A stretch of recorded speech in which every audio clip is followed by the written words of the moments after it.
Zdravo svima, dobrodošli u još jednu Mubo Zlata Balkan recenziju. Danas sa nama Vivo Nex S, koncept telefon koji ima mnoštvo inovativnih opcija. Ostanite sa nama i otkrite šta mislimo o njemu.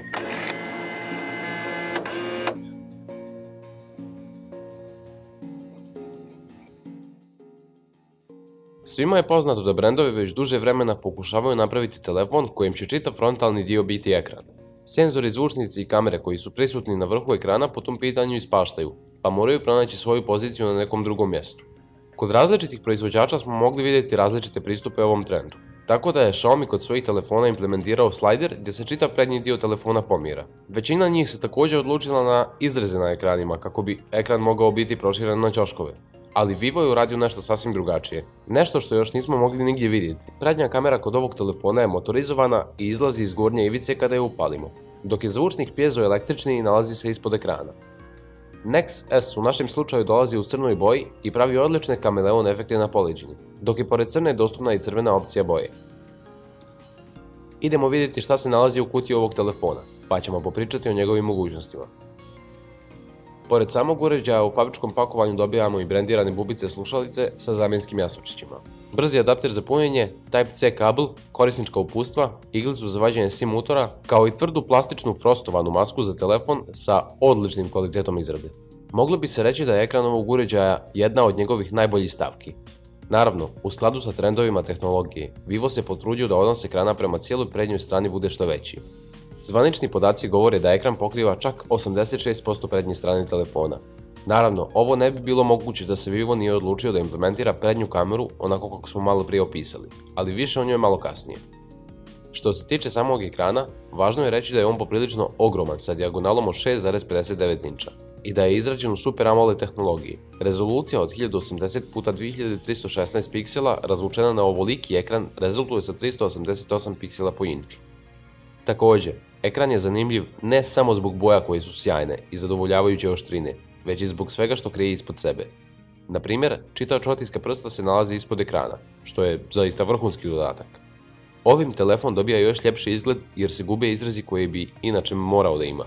Što se tiče osvjetljenosti, čak i na direktnom suncu sav sadržaj ostaje perfektno vidljiv. Još jedan veliki plus ovom telefonu ide zbog već postavljene fabričke folije na ekran. Kako bi Vivo drugačije bio flagship nego sa vrhunskim hardverom? Naravno, u njega je implementirana za sada najjača Qualcomm platforma, a to je 10 nanometarski Snapdragon 845 chipset koji radi zajedno sa 8 GB RAM memorije i 128 ili 256 GB interne memorije koja ne može biti proširena. Korištenje ovog modela je fantastično iskustvo što će nam reći Antutu benchmark test. Čak 290.000 poena, što je jedan od vodećih rezultata u mobilnoj industriji. Ako se odlučite za ovaj telefon, slobodno podesite grafička podešavanja na maksimum, zvučnik za pozive koji smo ranije spomenuli je ispod ekrana, a takve smo ranije mogli vidjeti i na Xiaomi telefonima. Da objasnimo, pošto zbog veličine ekrana na prednjoj strani prosto nema mjesta za zvučnik, Vivo se odlučio za nešto drugačiju tehnologiju. Pjezoelektrični zvučnik, umjesto membrane koristi vibracije samog ekrana kako bi do vašeg uha prenio zvuk. Moramo napomenuti da je ovakav zvuk prilično čudan. Nije loš, jasno se i glasno čuje, ali je nešto potpuno drugačije. I zaista je teško osjećaj prenijeti riječima. Zvuk ipak nije stereotipa. Glavni zvučnik radi sam kada slušamo muziku. Tonovi su sasvim realno reprodukovani sa impresivnim kvalitetom, ali glasnoća nije pretjerano visoka. Na uređaju direktno iz kutije možemo pronaći Android 8.1 Oreo operativni sistem sa FunTouch OS 4 korisničkim interfejsom preko. Veoma čudan UI, kao da smo uzeli iOS i Android i spojili ih u jedan sistem. Aplikacije da instalirate tako što zadržite prst na ikonici i izaberete X, a kontrol centra izlazi iz donje ivice, baš kao i na starijim iPhone telefonima. On ipak donosi pregršt opcija prilagođavanja izgleda, preko ikonica, tema i sl. Ovaj telefon na svojoj poleđini krije duplu postavku kamere, od kojih je primarni 12 megapikselni Sony IMX363 Exmor RS senzor sa dual pixel PDAF tehnologijom i optičkom stabilizacijom, dok se iznad nalazi 5 megapikselni senzor za informacije o dubini pozadine. Već možemo vidjeti da kamera nije istaknuta tačka na ovom telefonu. Vivo opet pravi zaista dobre fotografije na dnevnom svjetlu sa malo primjetnog šuma u sjenama, ali smo svakako očekivali bolje rezultate. U interfejsu kamere se također nalazi i portretni mod slikanja koji prilično mekano odvaja subjekat od pozadine i radi zaista dobro, ali isto to ne možemo reći za noćne fotografije. Svijetli dijelovi u noćnim snimcima su preeksponirani, a detalji su blurovani zarad mekšeg i čistijeg izgleda fotografije. Prednja kamera je najbitniji detalj na ovom telefonu. Iskreno, bili smo malo skeptični oko motorizovanog mehanizma, jer svako bi pomislio da se može polomiti ili prestati raditi. Ali kada se malo naviknete na telefon, tek onda počinjete osjećati koliko je ona kvalitetno napravljena. Ukoliko je pokušate gurnuti ili iščupati iz telefona, ona će se jednostavno povući u telefon. Kvalitet fotografija zabilježenih sa ovom kamerom ipak nije nešto što možemo pohvaliti. Svi lošiji parametri se mogu primijetiti, kao što je šum, zamućenje, preeksponiranost, loš dinamički opseg i sl. Jedina stvar koja odlično radi svoj posao je kako izgleda portrait mode. Dobro, možda smo malo pretjerali. Ovo se važi jedino ako ste frik za detaljima u fotografijama. One na prvi pogled prosječnog korisnika opet izgledaju odlično. Video se na primarnoj kameri bilježi u maksimalnoj 4K rezoluciji na 30 frameova, dok 60 fps snimanje nije dostupno ni na 1080p rezoluciji. Također, video je zabilježen u H264 formatu, jer 265 još nije dostupan. Vivo Nex S, kao i svaki flagship iz 2018. godine, posjeduje pregršt opcija za povezivanje. Krenimo redom.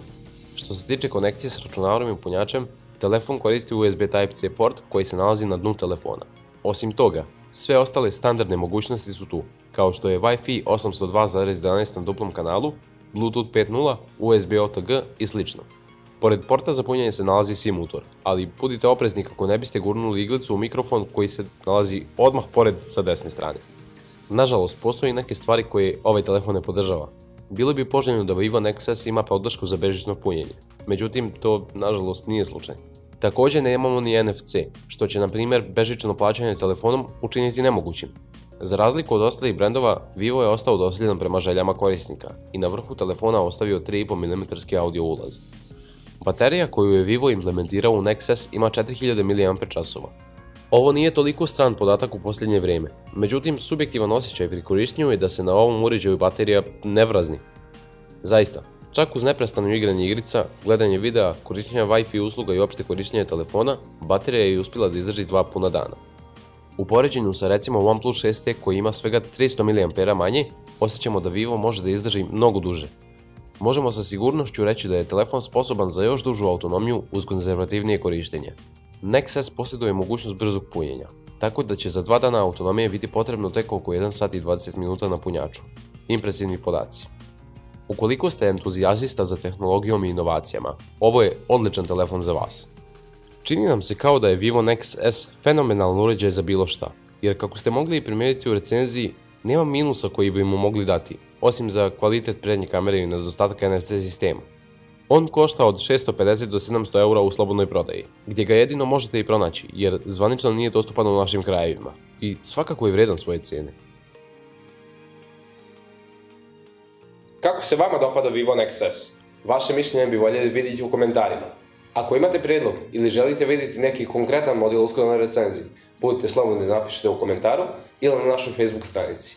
Ako vam se dopada naša recenzija, pretplatite se na naš YouTube kanal, lajkujte nas na Facebooku, pratite nas na Instagramu dok mi spremamo narednu recenziju.